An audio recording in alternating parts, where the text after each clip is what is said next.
Saya akan pagi hari ini menyampaikan firman Tuhan tentang sukacita dan damai sejahtera, joy and peace. Bulan Juli, Impact Community Indonesia mengambil tema tentang buah roh. Galatia 5 ayat 19, kita baca sama-sama. Anda baik-baik? Anda baik-baik? Yes. Ayat 19, Galatia 5 ayat 19, kita baca sama-sama. Perbuatan daging telah nyata, yaitu percabulan, kecemaran, hawa nafsu, penyembahan berhala, sihir, perseteruan, perselisihan, iri hati, amarah, kepentingan diri sendiri, percideraan, roh pemecah, kedengkian, kemabukan, pesta pora, dan sebagainya. Terhadap semuanya itu kuperingatkan kamu seperti yang telah kubuat dahulu, bahwa barang siapa melakukan hal-hal yang demikian, ia tidak akan mendapat bagian dalam kerajaan Allah. Ayat 22. Tetapi buah roh ialah kasih, sukacita, damai sejahtera, kesabaran, kemurahan, kebaikan, kesetiaan, kelemah lembutan, penguasaan diri. Tidak ada hukum yang menentang hal-hal itu. Lawan dari buah roh adalah perbuatan daging. Di ayat 19 sampai 21 dengan sangat jelas dituliskan oleh Rasul Paulus tentang perbuatan-perbuatan daging. Kemudian dalam ayat 22 sampai 23 buah roh. Dan kita bisa lihat bahwa kalau kita hidup dalam perbuatan daging, maka buah roh tidak akan lahir dari hidup kita. Yang mengerti katakan amin. Rasul Paulus menuliskan ini secara kontradiksi di atas dan di bawah. Mari periksa apakah ada yang kita masih lakukan dalam perbuatan daging dan apakah buah roh nyata dalam hidup kita. Salah satu dari buah roh adalah sukacita dan damai sejahtera. Itu yang saya akan menjadi fokus kita pagi hari ini. Ketika kita keluar dari kebenaran firman dan kasih, maka kita akan merasakan bahwa kita hilang sukacita dan hilang damai sejahtera. Saya ingin kita lihat dalam perbuatan daging, saya ambil contoh dari situ. Dikatakan perselisihan, percideraan. Saya yakin ketika kita bertengkar dengan orang lain, marah, pahit, dengki, bahkan iri hati terhadap orang lain, pasti sukacita dan damai sejahtera hilang dari hati kita. Gak mungkin Anda baik-baik saja kalau Anda sedang marah. Ada di sini yang kalau pagi itu bertengkar sama pasangan pergi kerja dengan perasaan damai dan sukacita? Mustahil. Ketika kita marah, kita benci, kita dengki, sakit hati, langsung reaksi utama sukacita dan damai sejahtera hilang dari hati kita. Saya yang kasih contoh-contoh ini supaya Anda mengerti bahwa ketika Anda hidup dalam perbuatan daging, buah roh tidak ada. Yang berikutnya. Ketika kita hidup dalam dosa dan kebohongan, mana ada orang selingkuh, sukacita dan damai sejahtera? Oh Bu Heni, waktu saya selingkuh saya bahagia. Karena selingkuhan saya membuat saya lebih bahagia daripada pasangan saya. Tapi sesungguhnya saya yakin, sukacita itu semu. Karena tidak ada orang yang bikin salah bahasa bahagia. Ketika kita keluar dari kebenaran, ketika kita hidup dalam dosa, kita hidup dalam percabulan, having sex before marriage. Ngumpet-ngumpet, papa mama gak tahu. Kita bikin mobil goyang di tempat gelap misalnya. Itu bahasa-bahasa kayak gitu ya. Saya yakin Anda bahagia sementara semu banget. Bohong bahagianya. Saya yakin ketika kita hidup dalam dosa, immediately sukacita dan damai sejahtera hilang dari hati kita. Dosa dan kebohongan. Kita bohong sama orang tua, bohong sama pasangan, bohong sama atasan. Pasti sukacita damai sejahtera hilang dari hati kita. Berikutnya, ketika kita hidup dalam kebodohan, dalam kemunafikan. Kebodohan itu seperti apa? Udah tahu nggak boleh dilanggar. Kita itu sering gini, aturan dibuat untuk dilanggar kan Bu Heni? Padahal aturan dibuat untuk menjaga kita. Katakan amin. Kecelakaan lalu lintas sering kali terjadi karena apa? Karena orang gak ngikut aturan. Nggak boleh lebih dari 100 kilo, orang hajar 140, zoom. Akibatnya kecelakaan. Dibilang nggak boleh main handphone sambil nyetir. Itu aturan yang baik. Tapi banyak orang langgar, termasuk pendeta. Ya kan? Istri harus marah-marah. Taruh dulu handphonenya. Curhat. Gak mau dengar. Ada orang yang main handphone kecelakaan di jalan tol berapa banyak. Aturan dibuat untuk menjaga kita. Katakan aturan dibuat untuk menjaga saya. Supaya apa? Supaya kita tidak celaka. Orang tua kasih tahu. Jangan having sex before marriage. Anak muda bilang gini. Orang tua zaman kuno gak ngerti pergaulan zaman sekarang. Padahal aturan dibuat untuk apa? Supaya kamu gak hamil di luar nikah. Supaya kalau kamu sampai disia-siakan sama pasanganmu, kamu tidak menyesal. Habis ini ada yang cut nih khotbah saya pasti. Dibuat. Jangan sex before marriage. Kita berbuat bodoh ketika kita tahu sesuatu nggak boleh tapi kita tetap lakukan. Itu perbuatan bodoh. Orang yang berlaku bodoh nggak mungkin sukacita dan damai sejahtera. Munafik. Kita nggak baik-baik saja, tapi kalau orang tanya, apa kabar? Kita jawab apa? Orang Kristen jawab apa? Luar biasa. Itu tuh dikte yang salah. Saya percaya bahwa kita harus dengan iman mengatakannya, bahwa kita baik-baik saja. Tapi it's okay ketika saya bertanya kepada Anda, are you okay? Dan Anda jawab, no I'm not. Is it okay? Karena munafik banget ketika Anda tuh sedang berantem sama pasanganmu dan berada di ambang perceraian. Dan saya bertanya apakah Anda baik-baik dan Anda jawab, yes we are fine. Itu bohong. Anda sedang gak baik-baik, keuanganmu sedang gak baik-baik. Tapi Anda bilang, I'm fine. Bisa sukacita gak kalau munafik? Pelayanan. Harus kudus dong katanya. Tapi Anda tidak kudus sebenarnya. Melayani bisa dengan sukacita? Tidak mungkin. Ketika kita melanggar aturan, ketika kita melakukan apapun di luar kebenaran firman Tuhan, dan ketika kita melanggar prinsip atau nilai yang kita pegang, pasti damai sejahtera hilang. Sukacita hilang.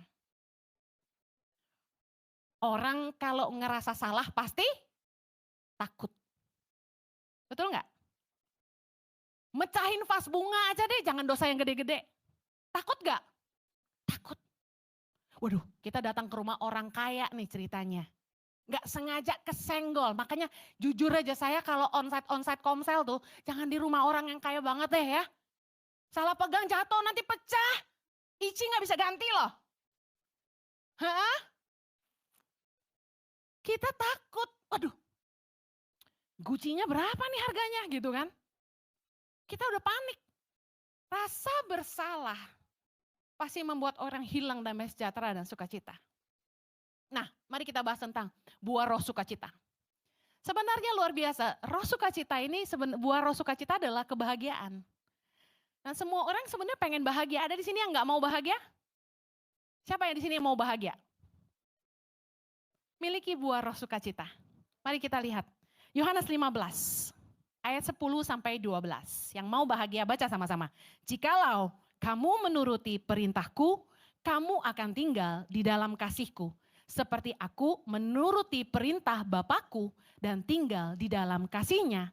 Semuanya itu kukatakan kepadamu supaya sukacitaku ada di dalam kamu dan sukacitamu menjadi penuh. Ayat 12.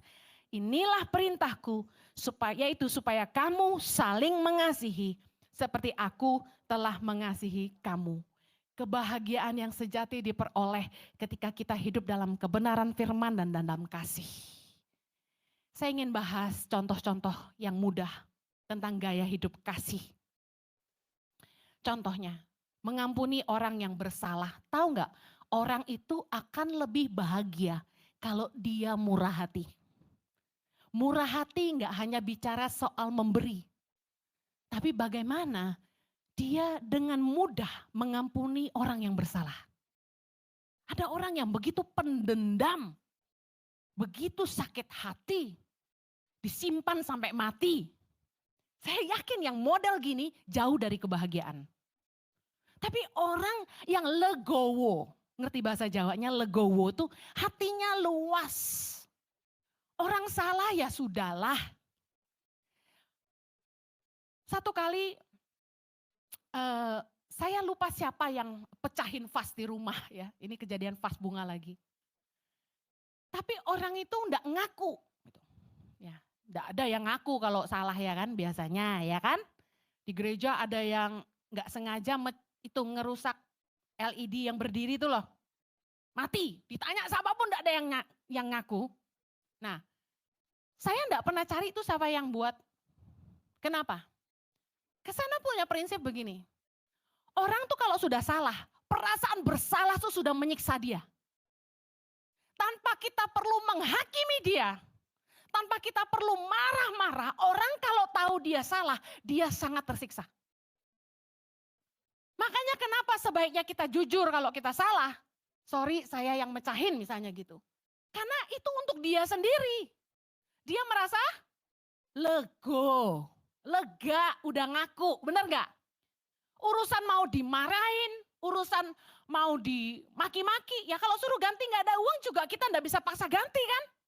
Lawang itu donasi kok, jemaat pengerja yang ngasih. Tapi saya gak pernah cari tahu siapa sih yang mecahin vas itu, siapa sih yang mecahin TV, sudahlah. Kenapa? Hidup akan lebih bahagia kalau kita tuh gak simpan-simpan sakit hati. Rugi sendiri. Ketika orang menyakiti kita, kita punya dua pilihan. Mau simpan sakit hati atau mengampuni. Saya kasih tahu. Waktu orang nyakitin Anda, ibaratnya tuh, Anda sedang diberikan secangkir racun. Anda mau minum nggak racun itu? Itu pilihan Anda. Kalau Anda minum, Anda mati. Jangan diambil. Pilihlah untuk selalu mengampuni. Gaya hidup kasih, Yesus mengajarkan dalam Lukas 6. Judul perikopnya, kasihilah musuhmu. Ayat 27. Tetapi kepada kamu yang mendengarkan aku berkata, kasihilah musuhmu, berbuatlah baik kepada orang yang membenci kamu, mintalah berkat bagi orang yang mengutuk kamu, berdoalah bagi orang yang mencaci kamu. Saya mau kasih tahu, mengampuni itu enggak mudah, saya tahu. Ketika orang begitu menyakiti kita, sebutlah pasangan itu nomor 1. Kedua mertua, nomor 3 anak, 4 sahabat, 5 orang kepercayaan. Nah ini kelompok orang-orang yang paling nyakitin kalau kita disakiti ya. Ngerti ya maksud saya ya. Kalau orang di luar sana nyakitin kita mau EGP. Saya pernah ngalami salah satu yang terparah dari 5 ini. Saya nggak mau sebut karena nanti jadi bumerang buat saya. Tapi yang saya lakukan, saya belajar lakukan firman Tuhan. Kasihilah musuhmu. Lah dia bukan musuh saya tapi dia menjadikan dirinya musuh. Bukan suamiku loh ya, suamiku mah baik sekali. Nah, saya belajar lakukan firman Tuhan. Berbuatlah baik kepada orang yang membenci kamu. Saya tuh heran gitu. Kenapa dia benci sama saya? Saya salah apa gitu? Apa muka saya ini mengundang kebencian? Begitu lihat gue sebel gitu. Tapi saya lakukan firman Tuhan. Saya kasihi dia. Saya berbuat baik sama dia. Bertahun-tahun. Tak terjumlahkan. Saya doakan dia. Kata firman Tuhan, mintalah berkat kepada orang yang mengutuk kamu, berdoalah bagi orang yang mencaci kamu. Gak cuma dicaci maki, saya dibenci. Tapi saya tabur dengan kebaikan, saya doakan. Saya kasih tahu, gak sebentar, puluhan tahun. Tapi saya menuai dengan luar biasa. Apa yang saya tuai? Yang pertama sukacita dan damai sejahtera. Karena ketika kita benci sama orang gak mungkin kita damai. Gak mungkin kita sukacita, pasti mukanya meletot. Turun ke bawah. Tapi kalau kita legowo, sudahlah semua orang bisa bikin salah. Ampuni saja. Katakan ampuni saja. Angkat tangannya semua, begini. Ampuni saja. Shake it off ya. Ada lagunya kan? Shake it off. Kalau orang ngomongin kamu, shake it off. Kalau orang nyakitin kamu, shake it off. Habis ini gue jadi Henny, Swift. Anak saya ngefans banget Zoe sama Taylor Swift. Nah, dengerin. Jangan simpan benci, gaya hidup kasih yang Yesus ajarkan. Yang membuat kita tuh hidup bahagia dan sejahtera. Karena kita gak simpan dendam. Ketika ada hamba Tuhan bilang gini, saat ini juga siapa yang sakit di hati kamu? Kamu benci sama siapa? Coba ampuni dia. Saya bingung mikirnya, siapa ya? Karena gak ada, saya gak benci siapa-siapa. Gaya hidup kasih yang berikutnya, memberi.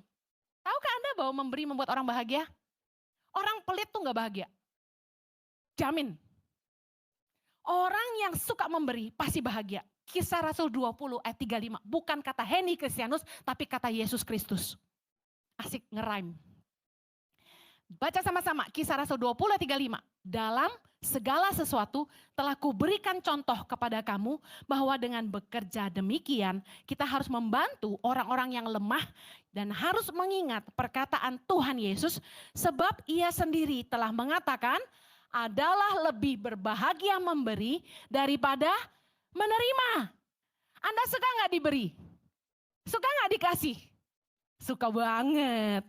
Tapi Yesus berkata, terlebih berbahagia memberi daripada menerima. You know why?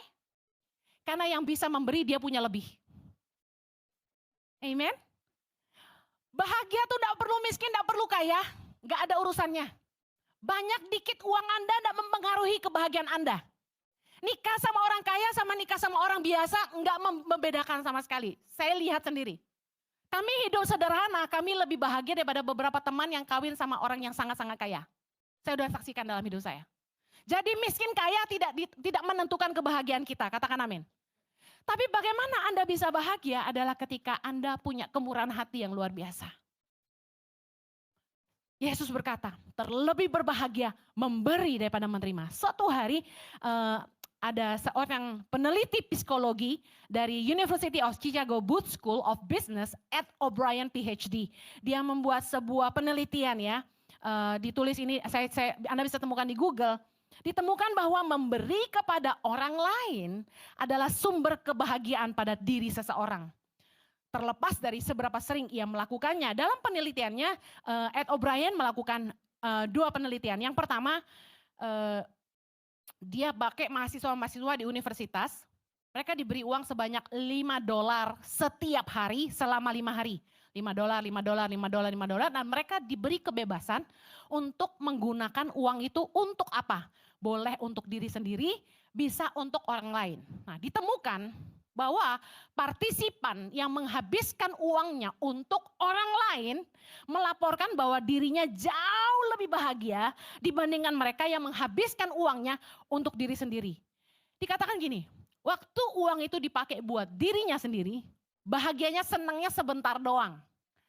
Tapi waktu dia kasih itu buat orang lain, happy-nya lama gitu. Kayak seneng banget gitu, happy. Nah, kebahagiaan dikatakan gini, kebahagiaan kelihatannya menetap pada mereka yang memberikan uangnya kepada orang lain. Bayangin, kebahagiaan itu bisa kayak percikan api, ya, cuma sebentar. Tapi kebahagiaan yang menetap itu di dalam. It stays in you. Rasanya senang, happy. Saya punya hobi itu bagi-bagi hadiah. Hobi.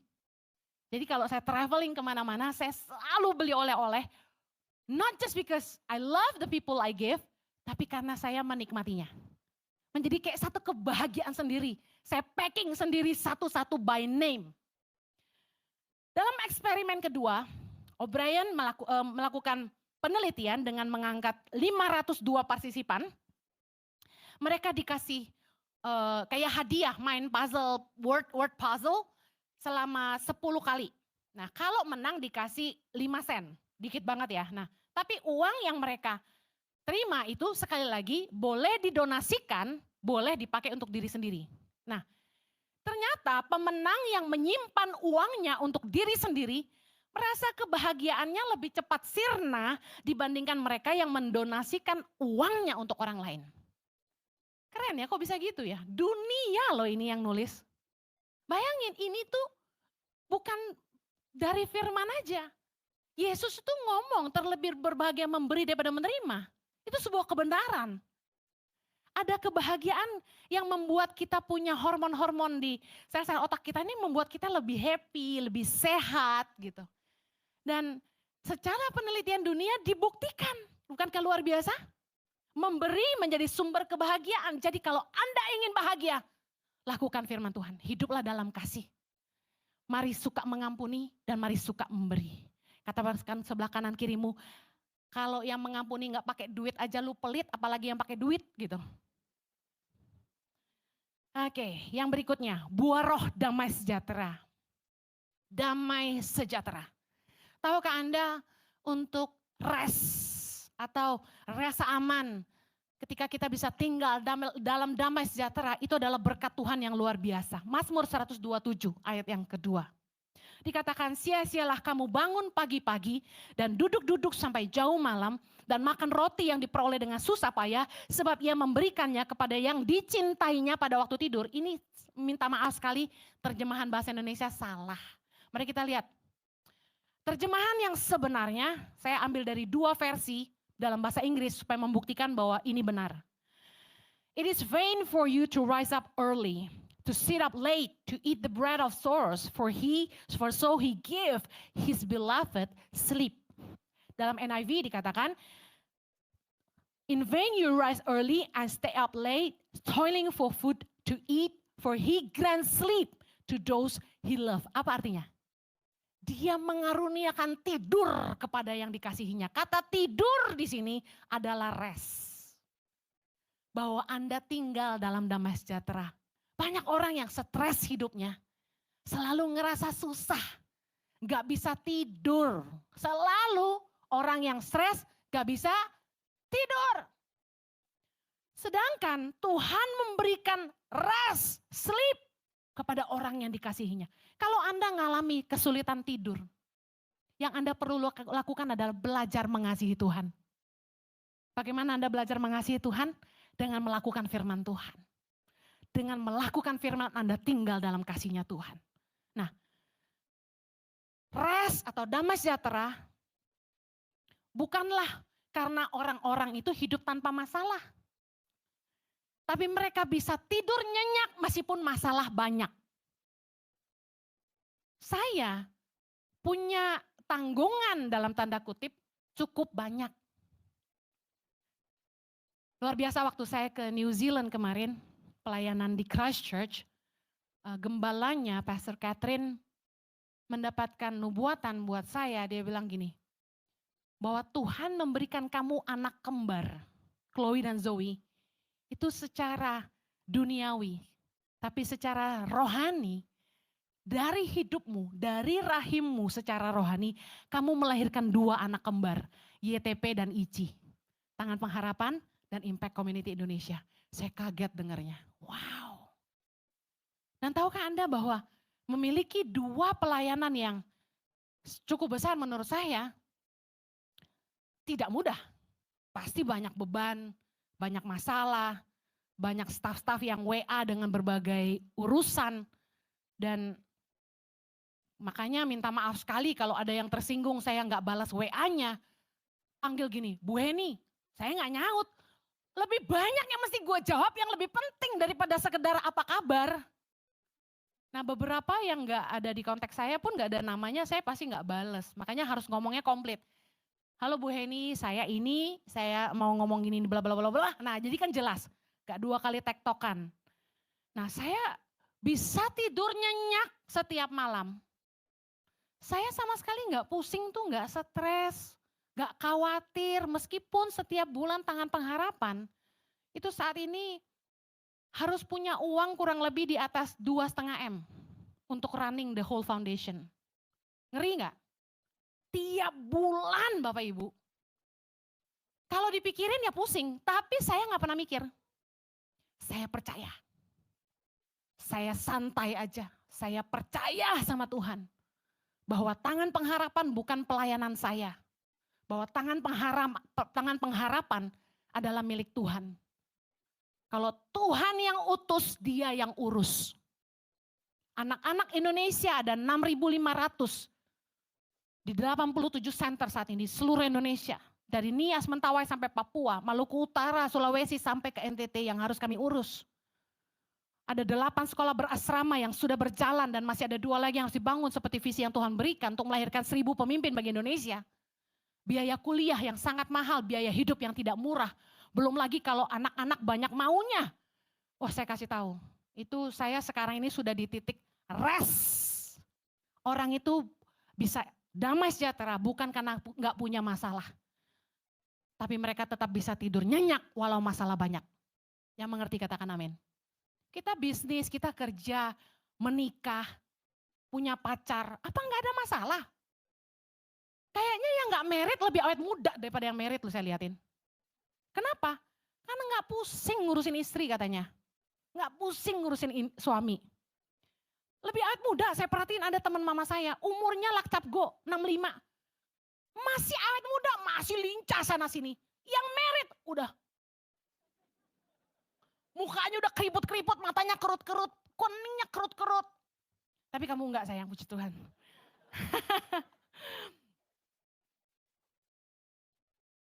Saya perhatikan, orang itu bisa stres bukan karena dia banyak duit atau dia kurang duit. Sekali lagi, damai sejahtera itu berkat dari Allah. Ada yang miskin, biar nggak ada duit tapi bisa tidur nyenyak.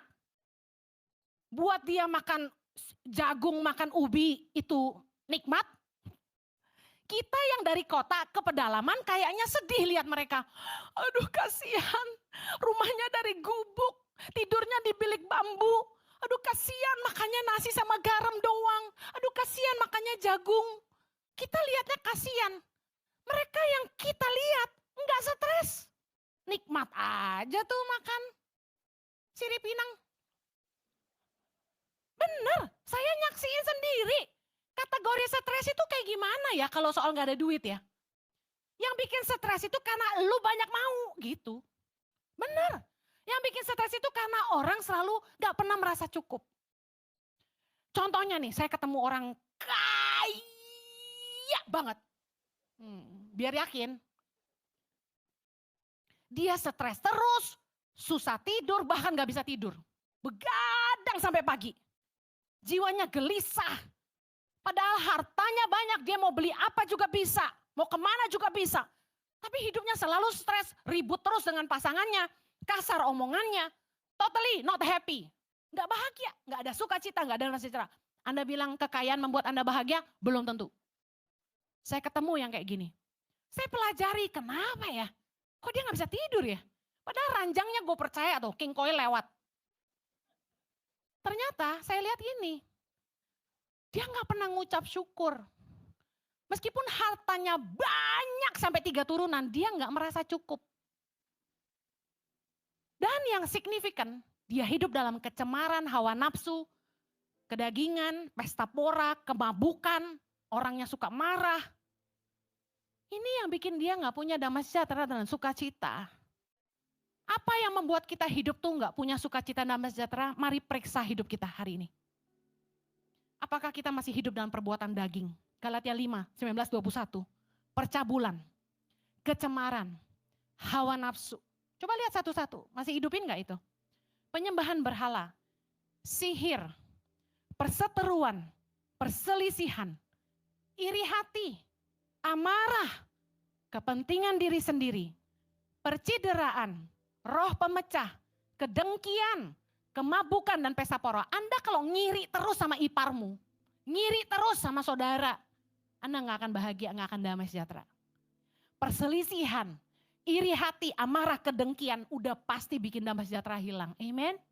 Jangan suka ngiri sama orang. Mari Lakukan firman Tuhan, menangislah bersama dengan orang yang menangis, bersukacitalah bersama dengan orang yang bersukacita. Jangan sampai orang bahagia, kita marah. Orang diberkati, kita iri hati. Kalau kakak adik kita lebih kaya dari kita, so what? Ikutlah bahagia dengan mereka. Saya kasih tahu, lebih baik keluarga kita tuh lebih kaya dari kita. Kenapa? Kalau mereka miskin, nyusahin kita. Kenapa mereka lebih kaya, kita malah jadi iri hati? Harusnya kita syukuri kalau mereka lebih kaya, mereka yang berkatin kita, amen. Jangan malah iri hati. Gak perlu branded, gak perlulah hidup dikejar-kejar sama keinginan-keinginan akan merek-merek dunia. Gak penting. Katakan gak penting. Karena yang gak penting ini yang bikin kita suka iri hati sama orang. Benar gak? Mobilnya baru lagi. S-Class. Volvo. Audi. Apa sih AO aja lu. Udah deh. Percayalah kalau Anda tuh gak ngiri sama orang. Anda ikut sukacita dia diberkati. Anda bahagia. Orang suka ngomongin hamba Tuhan lain di depan saya. Pengen lihat reaksi saya. Saya bilang apa? Saya jawab gini. Saya percaya Tuhan memakai semua orang dengan cara yang berbeda untuk menyelamatkan manusia. Kan selera manusia beda-beda. Anda puji Tuhan senang sama saya. Tapi banyak yang sebel sama saya. Lebih dikit sih yang sebel puji Tuhan. Ayo jangan lagi hidup dalam perbuatan daging. Supaya Anda tuh punya damai sejahtera dan sukacita. Jangan suka ngelanggar aturan. Jangan ngelanggar firman Tuhan. Jangan melanggar nilai-nilai yang Anda pegang. Berintegritaslah di dunia kerja. Berintegritaslah dalam apapun yang Anda kerjakan. Kalau Anda mencuri yang bukan bagian Anda, pasti Anda gak punya damai sejahtera. Boro-boro sukacita. Amin. Galatia 5 ayat 24 berkata, barang siapa menjadi milik Kristus Yesus, ia telah menyalibkan daging dengan segala hawa nafsu dan keinginannya. Kunci untuk Anda hidup dalam buah roh adalah belajar menyalibkan daging dengan segala hawa nafsu dan keinginannya. Saya ingin akhiri dengan ini, Roma 8 ayat 5. Sebab mereka yang hidup menurut daging memikirkan hal-hal yang dari daging. Mereka yang hidup menurut roh memikirkan hal-hal yang dari roh. Keinginan daging, hawa nafsu itu selalu bikin kita fokus sama hal-hal duniawi. Keinginan kita yang gak ada habisnya pasti gak akan membuat kita bahagia. Kemudian saya mau lanjutkan Roma 8 ayat 6. Karena keinginan daging adalah maut. Tetapi keinginan roh adalah hidup dan damai sejahtera. Mari hiduplah dipimpin roh. Jangan dipimpin daging. Tahu gak kenapa saya sejahtera menjalani tangan pengharapan yang sebenarnya harusnya bikin stres? Karena saya percaya saya telah mendengar dari Tuhan. Pewahyuan yang begitu nyata dari Tuhan. Penyertaannya yang begitu hebat. Membuat saya tenang. Karena saya tahu ini bukan dari saya, ini dari Tuhan. Tapi kalau kita lakukan segala sesuatu keluar dari ambisi dan keinginan diri sendiri, pasti kita stres. Amen. Wah, kok gak cukup nih? Coba periksa lagi. Apakah yang Anda lakukan dari Tuhan atau bukan? Kolose 3:15, hendaklah damai sejahtera Kristus memerintah dalam hatimu. Karena untuk itulah kamu telah dipanggil menjadi satu tubuh. Dan bersyukurlah. Yang mau penuh damai sejahtera dan sukacita, mari belajar bersyukur sama-sama. Haleluya, mari kita berdoa. Bapa di sorga, biarlah sukacitamu dan damai sejahteramu memerintah dalam hati kami.